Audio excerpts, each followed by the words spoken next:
Della Merrick counted the same coins 3 times. She was 900 miles from Ohio, standing at the Blackfoot stage window, and behind her 6 people waited. She could feel them. A man breathing through his nose. A woman shifting her weight. A boy dragging a mail sack across the boards, thump by thump. And she counted the coins again, as if the third count might change the second. As if the money might grow warm in her palm and become more than it was. It did not become more than it was.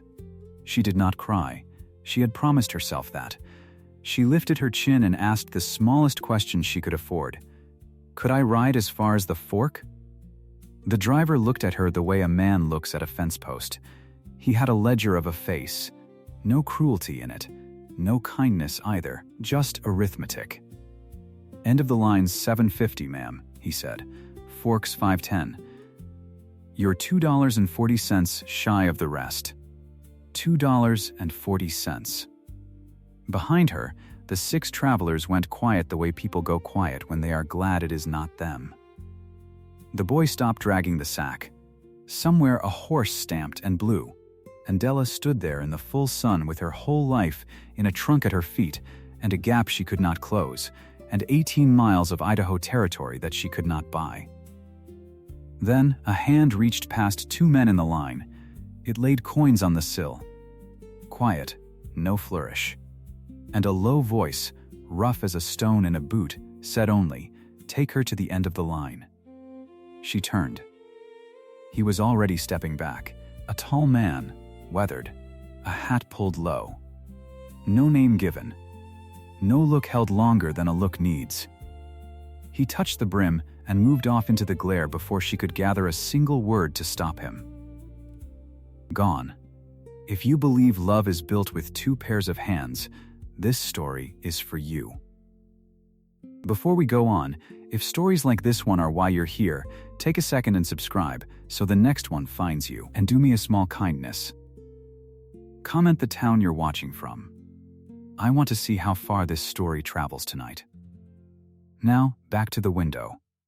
And the woman, and the 18 miles. Della Merrick was 34 years old, and she had spent most of those years cutting other women's wedding dresses. She grew up in Zanesville, Ohio, in a narrow shop with good north light. Her mother taught her the trade before her hands were big enough for the shears. She learned to pin a bodice on a bride who could not stand still for joy. She learned to kneel at a hem and pretend not to hear the whispered plans. The honeymoon talk. The names they were already choosing for children not yet made. She measured happiness by the yard, and charged by the yard. And she wrapped it in brown paper, and she watched it walk out her door on somebody else's arm. She married late.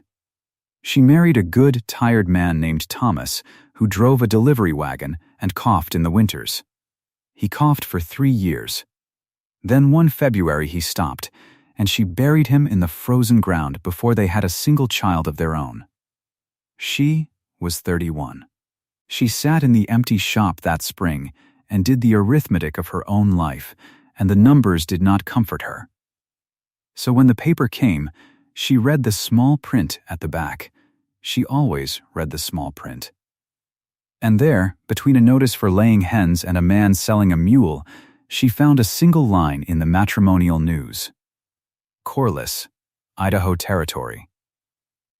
Widower, honest hand wanted, willing woman preferred. She read it 4 times, the way she would later count those coins. Honest hand wanted. Not beauty. Not youth. A hand. She looked down at her own hands, roughened by 40,000 seams, and she thought, well, I have those. She wrote. He wrote back.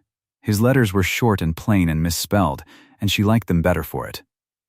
His name was Amos Whitfield. He kept a store and ran freight in a town she could not find on any map she owned. He had 2 young children and a dead wife, and a household coming apart at the seams, and he needed someone to hold it together. He did not promise her love. She noticed that. She respected it even. A man who would not lie to a stranger might not lie to a wife. She sold the sewing machine to buy the passage.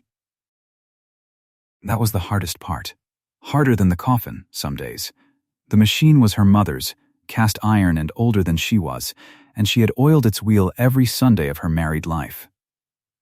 A man came and gave her far too little for it, and carried it out the door on a hand truck, and she stood in the bare shop and listened to it go bumping down the steps. And then it was money. And the money was a ticket, and the ticket was a life she had not lived yet. Here is the thing about that money. She had done her sums with a pencil and a candle. The Oregon short line would carry her to Blackfoot.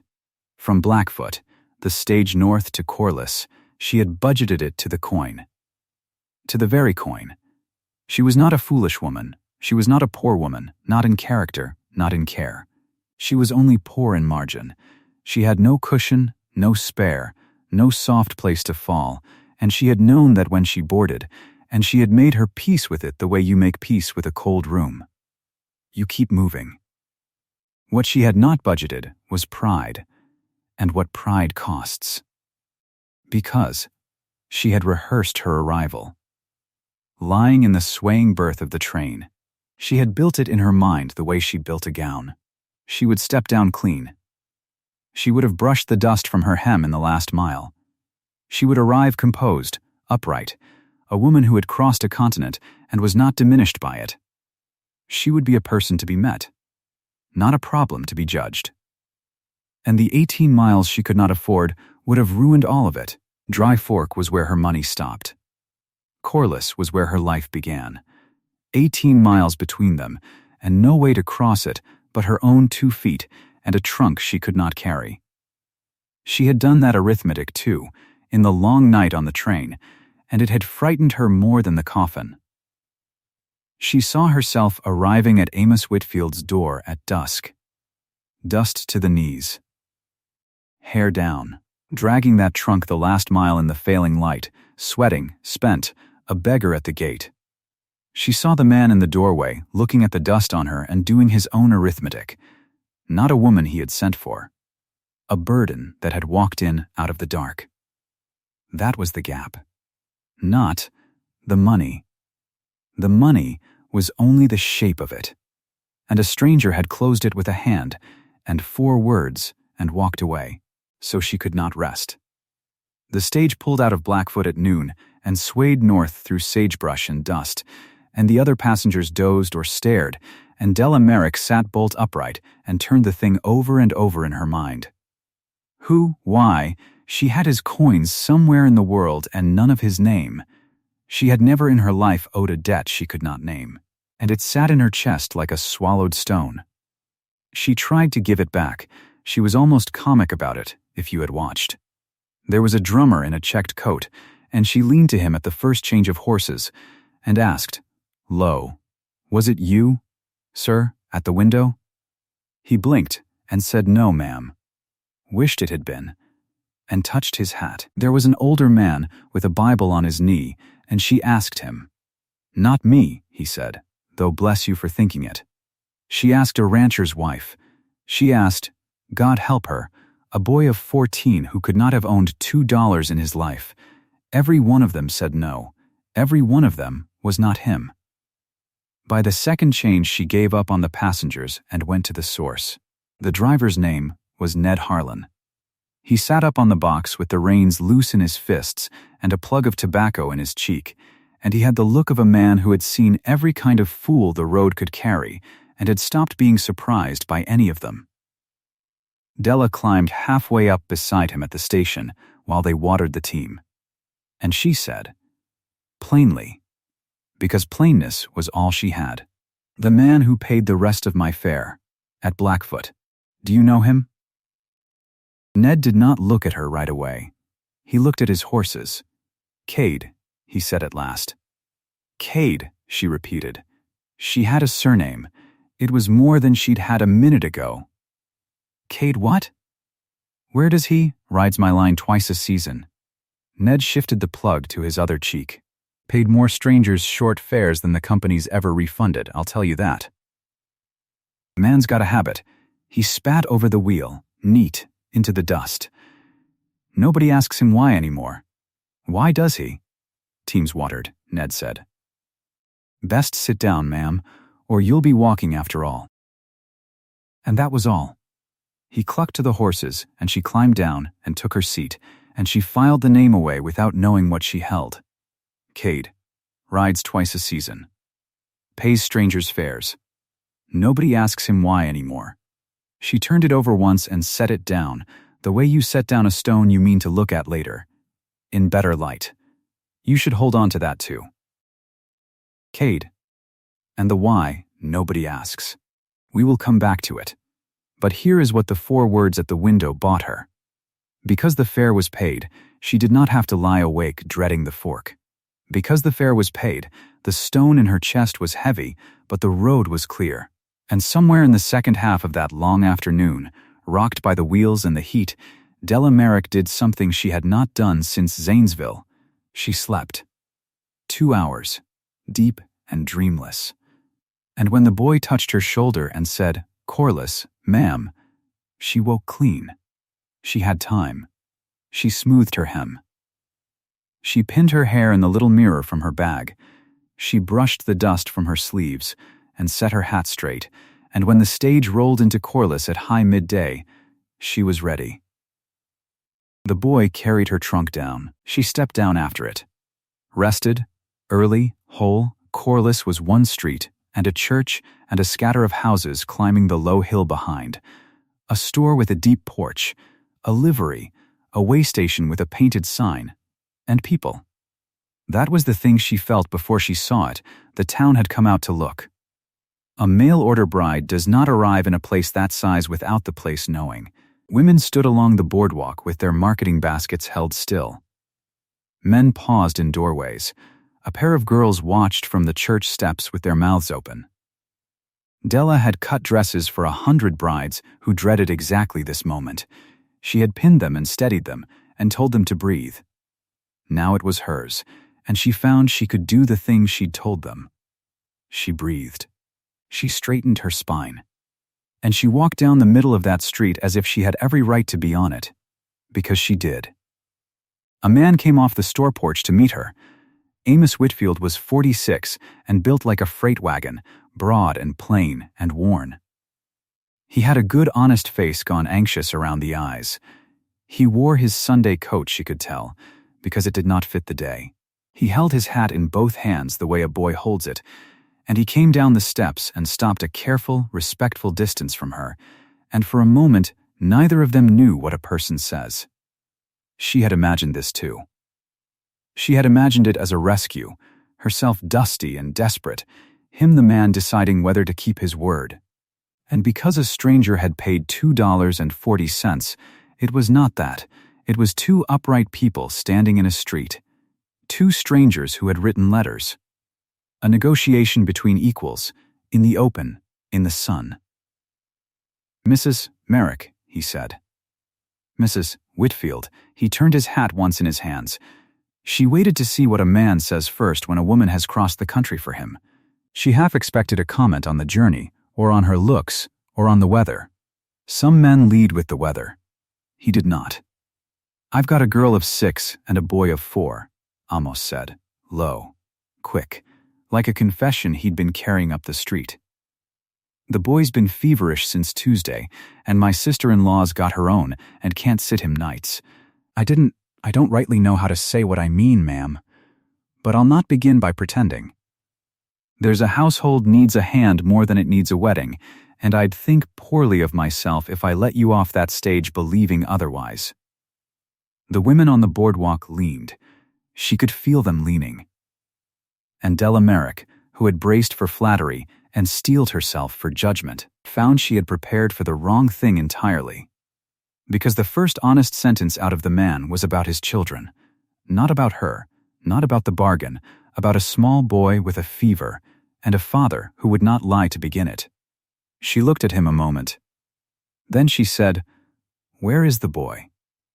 That was the first 4 days, and they were not what anyone on that boardwalk expected. The arrangement was to be settled, which is what a careful town calls the space where nobody has promised anything yet. Della lodged at the way station. It was clean and cold and smelled of lye and old wood smoke, and she paid for it out of the few dollars she had left, and she watched those dollars the way you watch a candle burn down when you have no other candle. The boy's name was Toby, and the fever was bad. It broke on the third night, but it fought first. Amos's sister-in-law had done what she could and gone home to her own babies, and Amos sat useless and huge at the foot of the bed with his hands hanging, a man who could lift a freight axle and could not cool a child. And Della, who had buried a husband and never rocked a child of her own, rolled up her sleeves and did the work no one had asked her to do. She had nursed Thomas through 3 winters. She knew the tricks of it. Cool cloths, wrung and turned. Broth, a spoon at a time. The window cracked just so, not too much. She talked low to the boy through the worst of it. Nonsense, seams and hems, the north light of a shop he would never see. She did not sleep. Near dawn on the third night, the fever let go all at once the way a knot lets go, and the boy went slack and cool and slept true, and she felt his forehead and sat back and found Amos watching her from the doorway. He did not say anything sentimental. He was not that kind of man. He said, "He's turned." "He's turned," she agreed. And something passed between them that was not love. She knew the difference. It was respect and relief and the particular gratitude of a drowning man toward the person who has thrown a rope. She marked it. She filed it, the way she'd filed the name Cade. A rope is not a marriage. She had cut dresses for enough women who married the rope and repented the man. That was proof of one thing. She had proved competence, not desperation. She had come into that sick house not as a woman begging to be kept, but as a pair of hands that knew their business, and the house was better for it, and she left it in the gray morning walking upright. But the town had its own arithmetic, and she overheard it the next day. She was behind the dry goods shelves at Amos's store, matching thread, when 2 of the boardwalk women came in and did not know she was there. She heard her own situation priced out like calico. Came all that way for a house, they say. For a house and 2 motherless children and a man twice widowed. What kind of woman does that but one with nothing to lose? Now, be fair. She nursed the boy. Anyone nursed the boy to get the deed of the father. That's not kindness. That's investment. Della stood very still behind the shelves, with a card of black thread in her hand. She did not step out. She did not give them the satisfaction of shame. But the words went in, the way a needle goes in, small and deep, and she thought about the few dollars in her bag and the winter that everyone kept mentioning was 3 weeks off. 4 at the most. And the plain, unspeakable fact that she had no fare home. There was no money to go back to Ohio. The machine was sold. The shop was let. She had spent her margin on a promise, and the promise had turned out to be a job, and now a town of women were pricing her like goods on a shelf, and the snow was coming down out of the mountains a little lower every morning. She put the thread back. She matched it another day.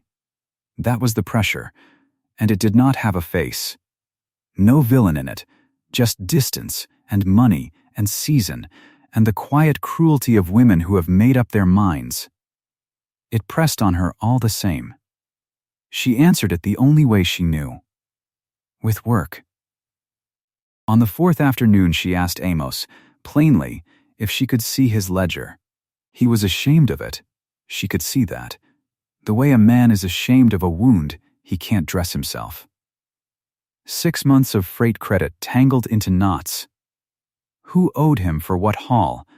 What he'd advanced against what account? Which of the ranchers had paid in kind and never been marked down? It was a mess a tired, grieving man makes when he is doing 3 jobs and none of them well. She sat down at his counter with the ledger and a fresh pen and did not get up until it was dark. She had kept her own books for 11 years.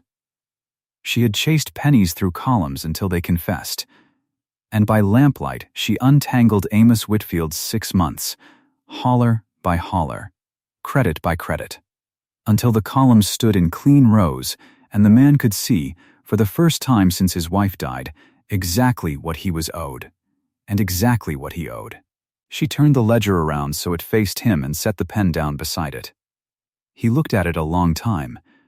Then he looked at her, and something moved in his honest face that was not comfortable. Because Amos Whitfield saw clearly, in that moment, what he actually needed. He needed a bookkeeper. He needed a mother for Toby and the girl.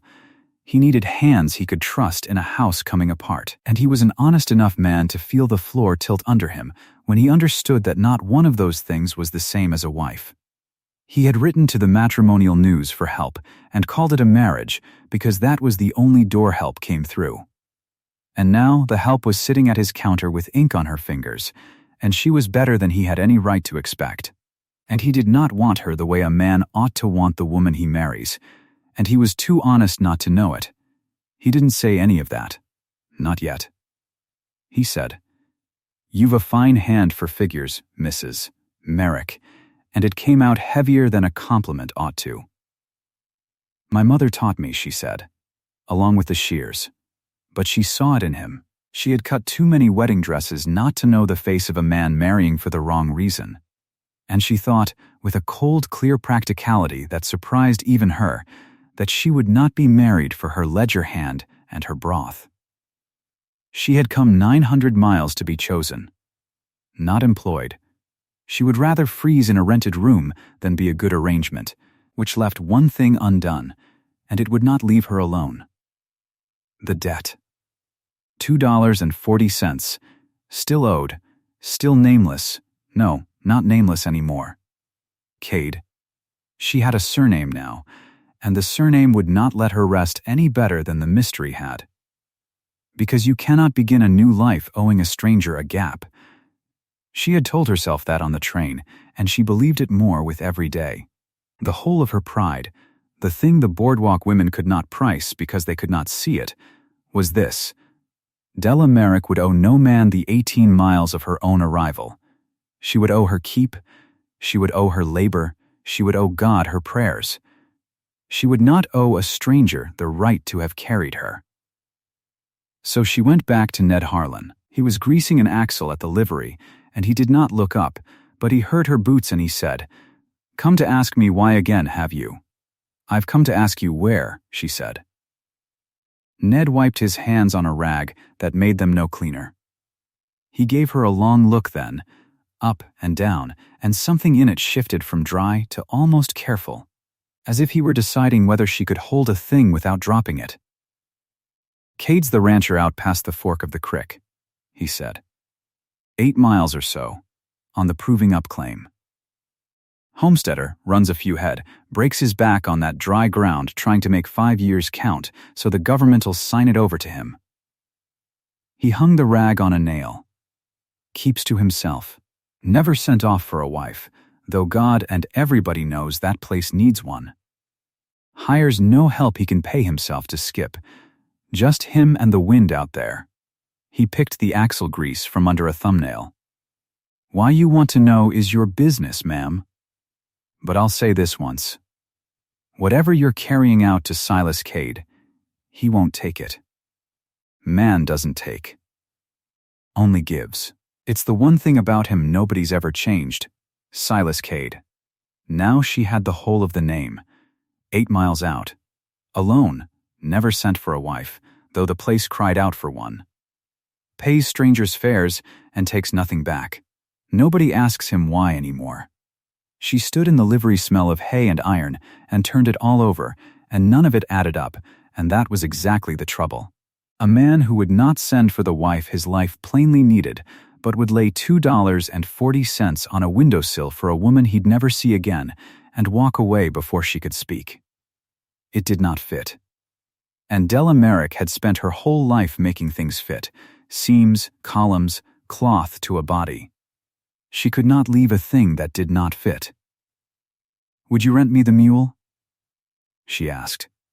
For a day. Ned looked at her a good while. "Snow's coming," he said. "Not today, it isn't." "No." He glanced at the white line low on the mountains. "Not today." He rented her the mule. She did not tell Amos.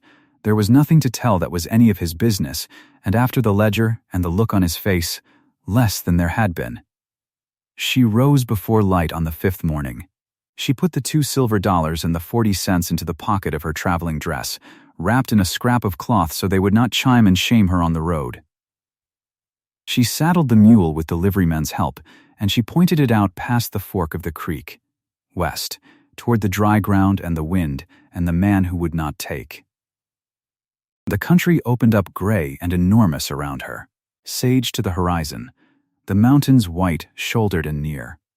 She had never in her life ridden out alone into a land that big, and it frightened her, and she went anyway, because the stone in her chest was heavier than the fear. She practiced what she would say. She would be brief. She would hold out the coins. She would say, "I believe these are yours, Mr. Cade. And I do not begin things owing." She would say thank you, because she was not ungrateful, only unwilling to be carried. And then she would turn the mule around and ride back to Corliss and her rented room and her cold arithmetic, and she would owe no living man the gap of her own arrival, and whatever came next, she would meet it square, on her own 2 feet, with her books balanced. That was the plan. She rode 8 miles into the wind with $2.40 in her pocket and every intention of paying it back and never seeing the man again.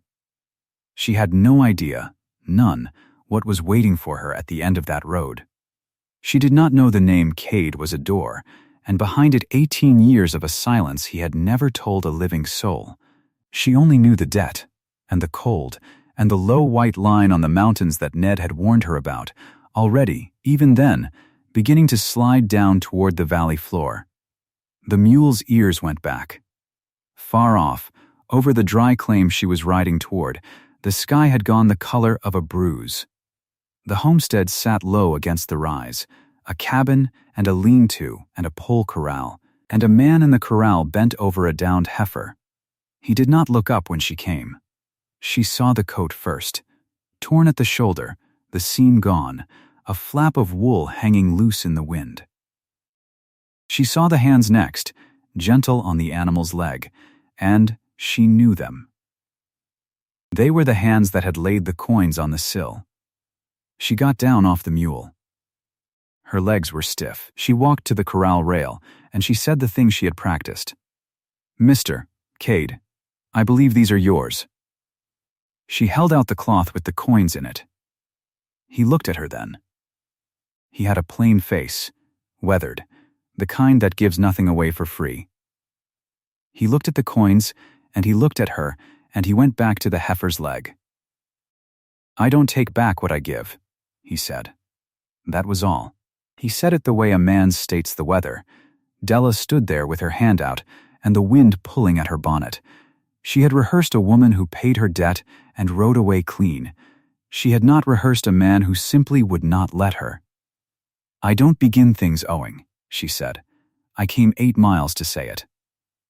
"Please, then you've had a long ride for nothing." He tied off a strip of cloth around a splint of green wood. The heifer groaned and lay still. "Put it back in your pocket, Mrs. Merrick. I know your name. Ned talks."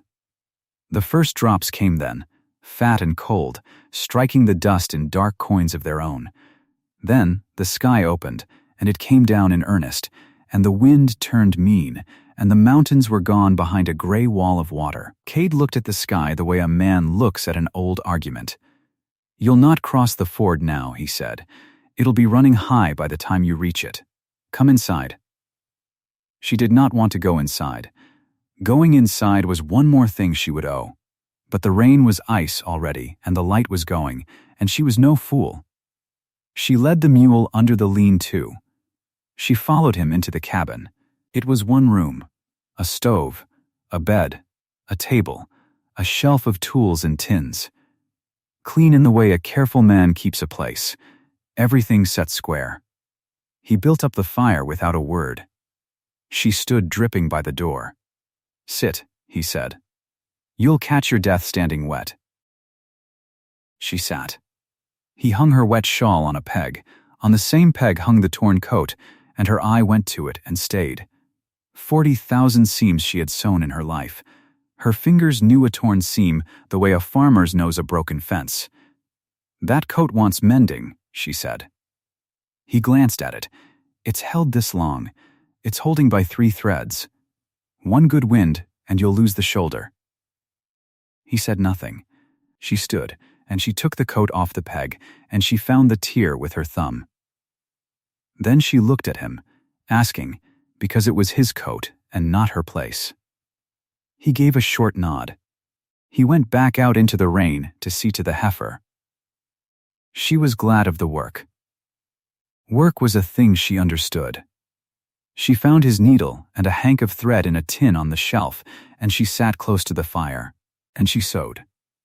The seam came together under her hands the way seams did. Steady, small stitches, close and true, the way she had been taught before she was 10 years old. It was the first time since Blackfoot her hands had felt like her own. He came in wet and quiet and hung his hat. He looked at her working, and he did not tell her to stop. He set a pot on the stove. The rain drummed the roof. They did not speak. There was no need. She mended, and he cooked, and the storm walked the valley outside, and it was, though neither of them said it, a kind of peace. She realized, when the light was full gone, that she had not eaten since morning. She had not meant to say so. She would not have said so. He set a plate down in front of her. Bread and a cut of cold meat and a tin cup of coffee. He had not asked. He had only watched, the way he watched everything, and he had seen. He set it down, and he turned away to his own, and he did not make it a favor. He made it a fact, like the weather. "Here is bread. Eat." Something in Della's chest moved, that she had kept still a long time. She ate. The coat lay finished across her knees, and she thought, this is a strange man, and she did not yet know how strange or why, only that a man who would not take $2.40 had just fed her without being asked and made nothing of it. She slept that night on a pallet by the stove, and he slept in the lean-to with the heifer, and in the gray morning the Ford had gone down, and she rode back to Corliss with the coins still in her pocket, and the mystery of him sitting heavier on her than the debt ever had. Amos was waiting on the store porch when she came in. She had been 3 days gone and back, and he had a look on him she knew. She had worn it herself, the look of a person about to say a hard, honest thing. He asked her inside. He set 2 cups on the counter and did not fill them. "Mrs. Merrick," he said. "I've been turning this over since the night you sat up with Toby." "I know," she said. Because she did. He was a decent man. She would grant him that all her life. He looked at his own hands on the counter, and he made himself say it. "You set my books straight in an afternoon. You brought my boy through a fever the doctor gave up on. You are worth more than any woman who ever answered a line in a paper, and I'd be a liar and a coward to keep you here. Amos, let me finish. I put my name in that paper because the house is cold and the children need a mother, and my accounts were drowning me. I told myself that was wanting a wife." He shook his head. "It isn't. A man ought to want the woman herself. I want your hands and your good sense, and I'm ashamed of how much. But I don't want you the way you deserve to be wanted. And you know it. You've known it since the first day, I think, better than I did." She was quiet. It was true, and true kindly said, and there was nothing to argue. "You deserve to be chosen," he said, "not hired." "Thank you," she said, and meant it to the bottom. He cleared his throat. He was not a man for tender scenes. "I'll pay your passage back to Ohio." It's the least a man can do who wasted a woman's journey. And there it was again. Another man, closing her gap. Another fare paid by a hand that was not hers. "No," she said. "Mrs. Merrick, I thank you. But no. I got myself here. I'll get myself where I'm going." He looked at her a long moment, and she saw he understood it was pride, and she saw he respected it anyway, and that was the last kindness Amos Whitfield ever did her. He nodded. The door closed clean. No villain, no broken heart. Only two upright people who had told each other the truth. She walked out onto the boardwalk, a free woman, with $14 to her name, winter 3 weeks off, and no place in all the wide gray world that was waiting to keep her.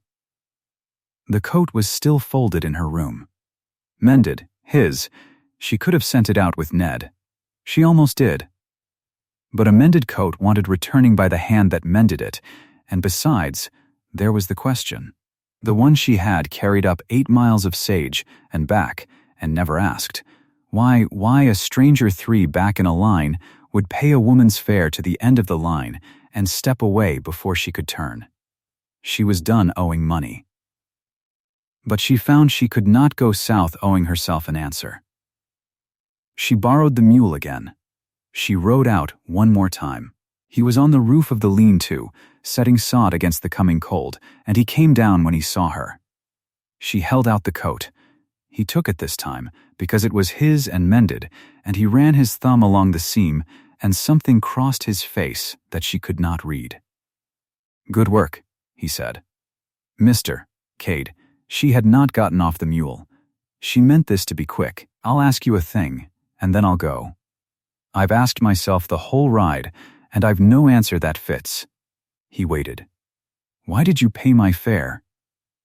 "You never looked at me twice. You paid, and you stepped back, and you told me not to bring it back. A man doesn't do that for nothing. I'm not a girl who thinks she was rescued for her face. So I'll ask you plain. Why?" For a long moment she thought he would say nothing at all. That was his way. He looked off at the white line on the mountains, and the wind pulled at the mended coat over his arm, and when he spoke his voice had gone to some low place she had not heard from him. 18 years ago, he said, I stood at a stage window at Bell's station. There was a girl ahead of me in the line. Young thing, come out from the east to marry a man in a valley she'd never seen. He stopped. She was $2 short. Same as you. Counted it 3 times. Same as you, with the whole line watching. Della went still. I had the money, he said. I had it in my pocket, and I was young and shy and thrifty, and I told myself it wasn't my business, and I kept it, and she bought the shortest ticket she could and rode to the fork. And then she walked. 18 miles, in the last of the light, to the man who'd sent for her. He turned the coat over in his hands. He looked at the dust on her, Cade said, and the sweat and the state of her from 18 miles on foot, and he decided she wasn't what he'd paid for. And he turned her from the door, and she started back for the station on foot, in the dark, and there was weather coming, weather like yesterday's. His jaw worked. She didn't reach it. They found her 2 days on. 8 miles from anywhere. She'd sat down out of the wind and not got up. The wind moved the sage. Della did not breathe. I could have closed that gap with $2, he said. I kept my $2, and a girl walked 18 miles and died of it, and I've had 18 years to do that arithmetic. He looked at her then, straight, and it was the most terrible and honest look she had ever been given. So I ride the line twice a season, and when I see somebody come up short at that window, I pay it. And I step back, and I take nothing, because it was never about being thanked, and I never once sent off for a wife of my own. Because I swore before God I would never be the man standing at the end of 18 miles, judging a woman for how she arrived. Della's hand had gone to her mouth. She did not know when. That's why, he said. That's the whole of it. There's nobody living, I've told. She should have left it there. It was answer enough, but he was not finished, and he was a man who, having opened the door, would not lie in the doorway. I'll tell you the rest, he said, because you asked me plain and you'll get it plain. I didn't pay because you were pretty. I've paid for old men and boys and women twice my age. I paid you because I once watched a woman count her money and I kept mine. He drew a breath. You were a stranger. You stopped being one on the second morning, when I put bread in front of you and you looked at it like nobody'd fed you in a year. And I'll not lie to you about which is which. The fare was for the girl at Bell's station. The bread was for you. She sat the mule in the wind, and she could not speak. Here is the thing she felt, and it shames her a little to this day. She should have felt only grief for a dead girl, and she did feel it. But under it, quick and unwelcome, she felt the walls of her own life. Because she saw exactly what he was offering, saw it before he'd offered anything, and every proud bone in her body rose up against it. She would not be another woman a Kate had saved. She would not have her whole life, again, be somebody else closing her gap. First the fare, then Amos's charity. Now this, a good man's 18-year penance, come due, and her the coin it paid with. I'm sorry, she said, and her voice was not steady. I am so sorry for that girl. I'll carry her now too. Della, but I won't be her. She gathered the reins. I won't be a debt you finally paid right. I've spent my whole life being what somebody needed. I'll not ride out here and be your absolution. You deserve better, and so do I. She turned the mule. He did not call after her. That was not his way, and it was the one time in her life she wished a man would break his way and call. He didn't. She rode the 8 miles back to Corliss, and she did not let herself cry until the town was in sight. She would not borrow the mule a 4th time. She would not take a wagon. She had ridden out on other people's animals long enough. The next morning she left her trunk with the liveryman against the fare, and she walked. 8 miles she had ridden weeping. She walked back dry-eyed, in the cold, on her own 2 feet, because she had to prove to herself that she could arrive somewhere on her own. She walked into Corliss with her chin up and her boots ruined, and she went straight to the Bell's station window, the same window, and she bought the only thing she could afford. How far south can this get me? She said, and laid her money down, and counted it once, in front of the clerk, and did not care who watched. It got her to the fork. $5.10, south this time, toward a city and a needle, and a room she'd rent, and a life she'd build with nobody's hands but her own. I have counted my money, she said, to no one, to the window, to the girl who'd stood there 18 years before, for the last time in front of strangers. Then the snow came, and the southbound stage did not. It snowed 2 feet in the night, and the pass filled, and Ned Harlan came in stamping and swearing that nothing was moving south for 3 days at the least. So Della sat at the station with a ticket to the fork, and a valise, and $14 gone down to 4, and the town's pity came at her sideways all day long, and she refused every drop of it. She sat straight on the bench by the stove. She mended a tear in her own sleeve to have something for her hands. She waited. On the 3rd morning the sky came clear and hard and blue. The stage was due by noon.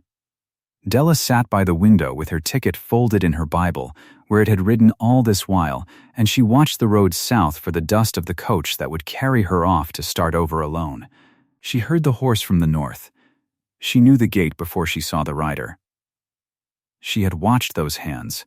She had mended that coat, and there it was, the mended shoulder, coming down the frozen street with a man inside it, his boots wet through. His face set like a man walking to a thing he has decided to do, and would rather die than not.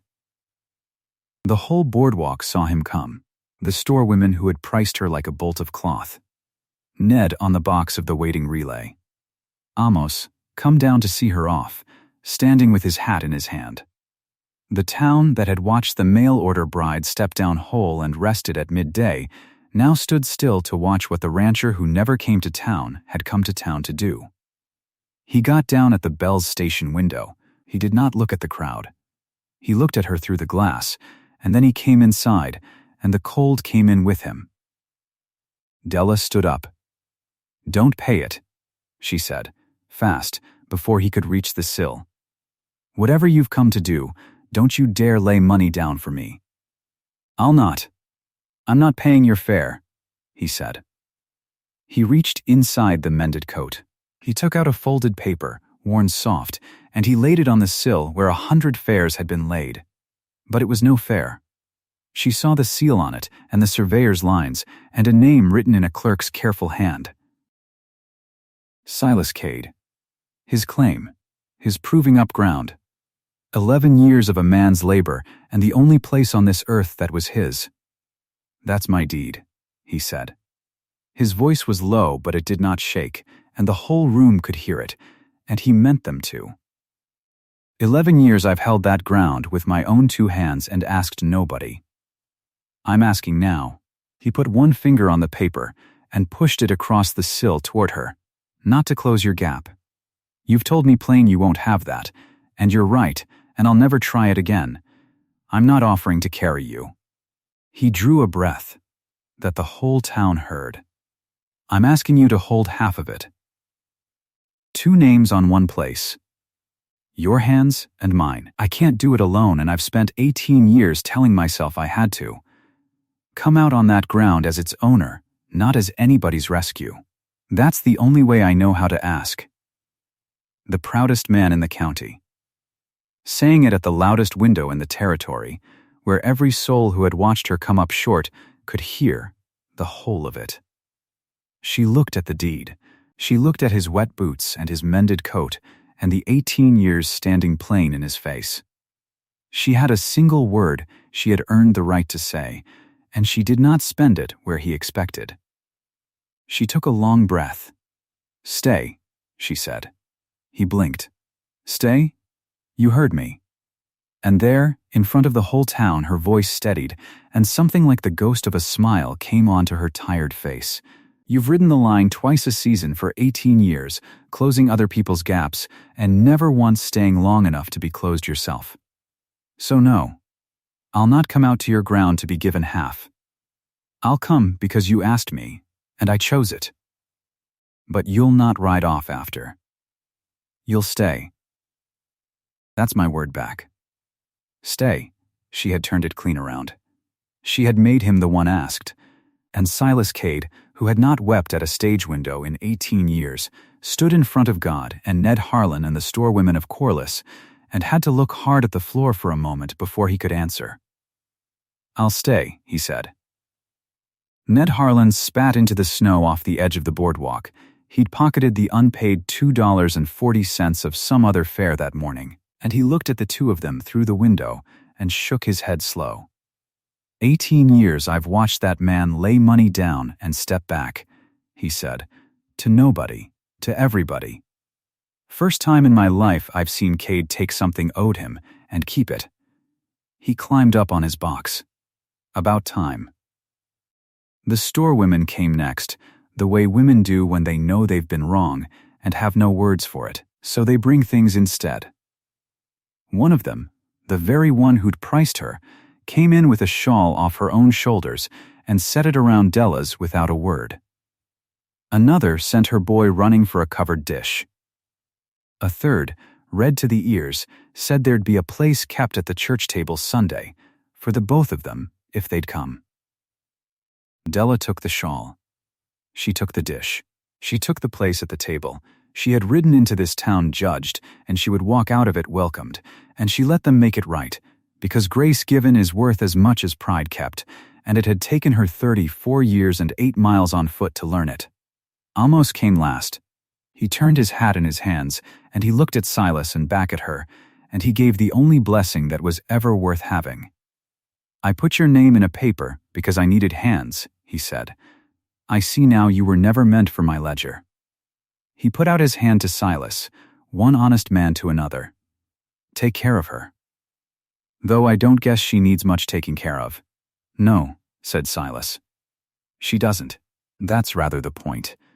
And the town that had gathered to watch the leftover bride go south stood on the boardwalk in the hard bright cold and watched, instead, a woman get chosen, and choose back, at the very window where she'd once come up $2.40 short of belonging anywhere at all. The southbound stage came through at noon. It did not carry her. Spring came to the proving up ground the way it comes to high country, all at once and disbelieving.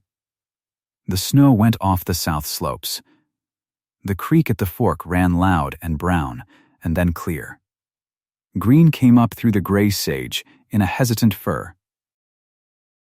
The cabin had a second room now, framed and raised by two pairs of hands. There was a table set for two of an evening, and a lamp lit in the window that a rider could see a long way off across the flat, so that no one who came to that door would ever come to it in the dark. The mended coat hung on a peg by the door, both shoulders whole now, hers and his stitches side by side, where she'd let out the seam to fit him better through the chest. And tacked to the inside of that door, above the shared deed with two names on it, was a printed stage ticket. Bell's Station to Corliss. The end of the line. Bought for a stranger, by a stranger. Carried folded in a Bible through the worst 4 days of a woman's life, a debt she meant to pay. And now nailed up over the threshold of a house, not as a debt, and not as a fare, but as the door it had turned out to be all along. Here is the arithmetic, and it is the only arithmetic in this whole story that ever came out even. There is a woman who would have arrived at dusk. On foot. 18 miles of dust on her hem, dragging a trunk, a problem set down on a stranger's porch to be judged before she said a word. That woman would have spent her life grateful, and small, and endured. She would have closed the deal. And there's the woman who arrived at midday, rested, upright, whole, early, the trunk carried for her, met at the store porch as an equal by a decent man she was free to refuse. That woman was free to choose. And because she was free to choose, she was free, in the end, to be chosen. $2.40. It was nothing to a man with a place, and it bought the one thing no correspondence ever promised her and no ledger could ever hold. Not a rescue. The right to be met standing up. Some gifts are small in money and the exact size of a whole life. Silas said it best, later, the way he said most things, dry and low, and only once. They were at the Bell's Station window, come to send a barrel of seed south, and he laid the money down for it and, out of 18 years of habit, went to lay a little extra for whoever came up short behind him. Then, he stopped. He drew his hand back.